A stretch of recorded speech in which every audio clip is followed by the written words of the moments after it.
나비 효과라는 말이 있습니다. 어느 한 곳에서 일어난 작은 나비의 날갯짓이 뉴욕에 태풍을 일으킬 수 있다는 이론입니다.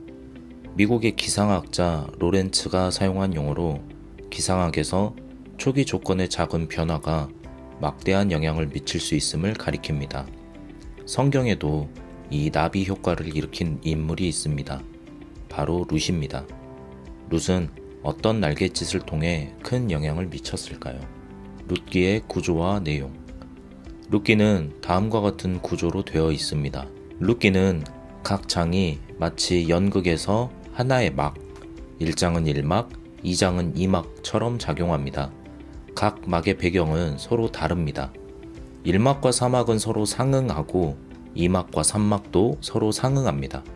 1막은 이스라엘의 역사 회고에서 전형적인 상황으로 시작합니다. 아브라함처럼 엘리멜렉의 가족이 기근 때문에 낯선 땅 모압으로 이주합니다. 그러나 외국은 위협의 땅입니다. 먼저 엘리멜렉이 죽고 그 다음 그의 아들들 말론과 기럧이 죽습니다. 그들의 아내인 나오미와 오르바와 룻만 남겨집니다. 오르바는 자기의 어머니의 집으로 돌아갑니다. 이후 룻기는 과부 나오미가 모압 사람 룻을 통해 어떻게 충만한 삶을 다시 누리게 되는지 보여줍니다. 룻은 나오미와 함께 베들레헴으로 돌아옵니다.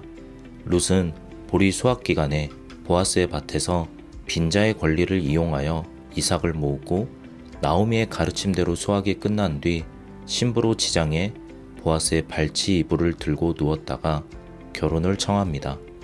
보아스는 자신보다 우선권을 가진 이름 모를 친척에게 묻고 나서야 룻과 결혼합니다.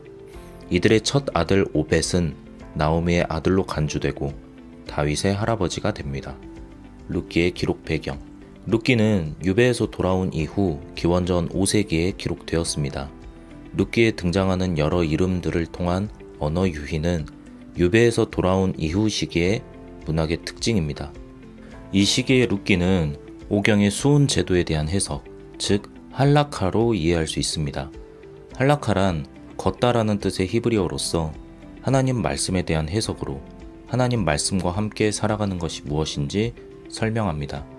기원전 5세기에는 외국인과의 교류나 결혼을 엄격히 금지했었습니다.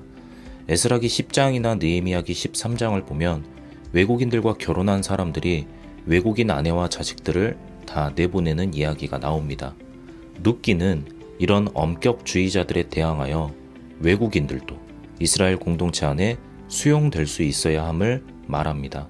그 기준은 인종적인 것이 아니라 윤리적인 것이어야 합니다.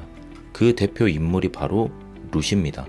만약 룻이 아니었다면 다윗 왕도 없었을 것입니다.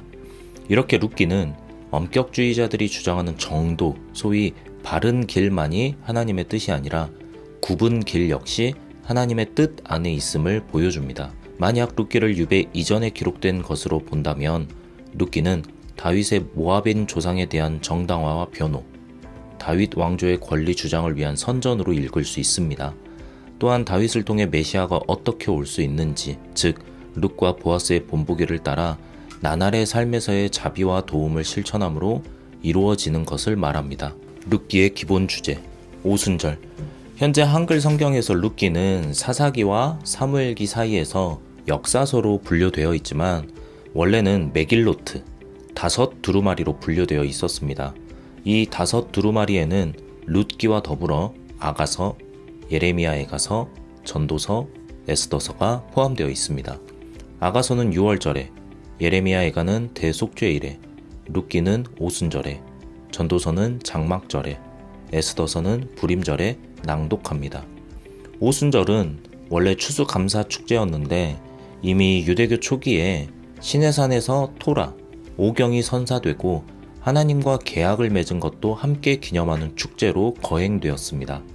룻기를 오순절에 읽는 이유는 룻기의 주요 사건들이 수확철에 일어나기 때문이고 룻의 증손자인 다윗이 오순절 기간에 사망했기 때문이고 룻의 유대교로의 개종은 토라가 선사된 것을 기념하는 그 축제에 걸맞기 때문이며 룻의 충성은 토라에 대한 이스라엘의 충성을 상징하기 때문이고 토라의 참된 실행은 이웃 사랑의 실천에 있기 때문이며 레위기 23장 19절부터 22절에 따르면 오순절과 사회적 약자들에 대한 배려는 긴밀히 결부되어 있기 때문입니다. 거룩함, 신실함, 자비. 오경의 주요한 두 가르침을 요약하라면 거룩함과 신실함이라 할 수 있습니다. 룻기에 등장하는 인물 중 룻과 보아스는 바로 이 거룩함과 신실함을 삶에서 실천한 사람들입니다. 거룩함은 세속적인 질서에서 자신을 구별하여 하나님의 질서로 사는 것입니다. 신실함은 관계에서 오는 책임과 의무를 다하는 것입니다. 룻은 자기 시어머니 나오미에게 신실함으로 나오미를 떠나지 않고 함께 베들레헴으로 돌아와 이삭을 주어 삶을 이어나갔습니다. 보아스는 그런 가난한 룻에게 자비, 헤세드를 베풀어 줌으로써 가난한 자들에 대한 신실함을 지켰습니다. 또한 룻이 보아스의 발치 이불을 들고 누웠을 때 보아스는 룻과 동침하지 않았습니다. 발치 이불을 들고 누웠다는 히브리식 성적인 표현으로 성관계를 암시합니다.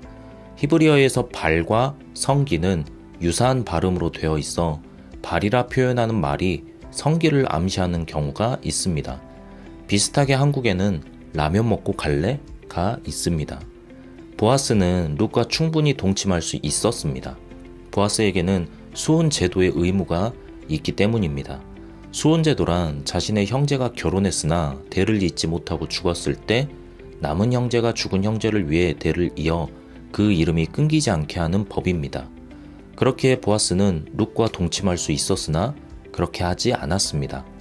보아스는 오히려 그 밤에 그 상황에서 수혼 제도의 의무를 먼저 행해야 하는 사람이 있으니 그에게 먼저 묻겠다고 합니다. 이렇게 보아스는 자신의 본능이나 상황에 휘둘리지 않고 율법에 담긴 하나님의 뜻과 질서를 더 중요하게 여겼습니다.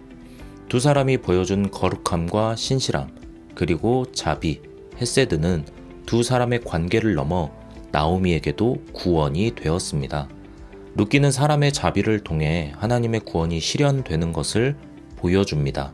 또한 이 두 사람을 통해 이스라엘의 가장 위대한 왕이라 칭송받는 다윗이 태어남을 보여줍니다. 정상성의 돌파. 신약 성경에서 룻기는 두 번 인용됩니다.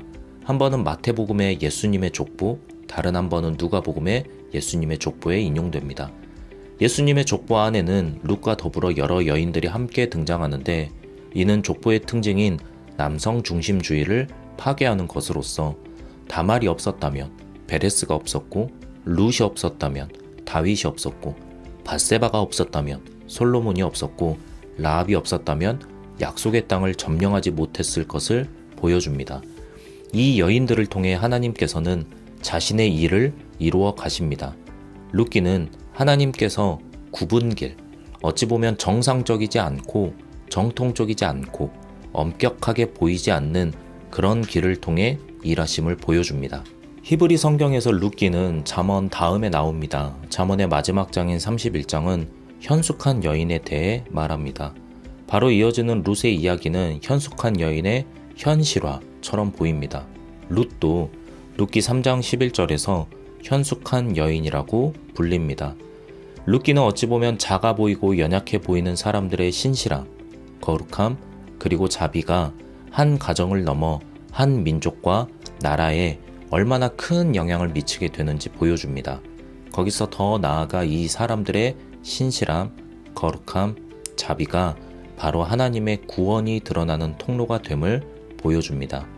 룻기가 말하는 것처럼 하나님 백성의 거룩함, 신실함, 그리고 자비는 결코 그 사람에게서 끝나지 않습니다.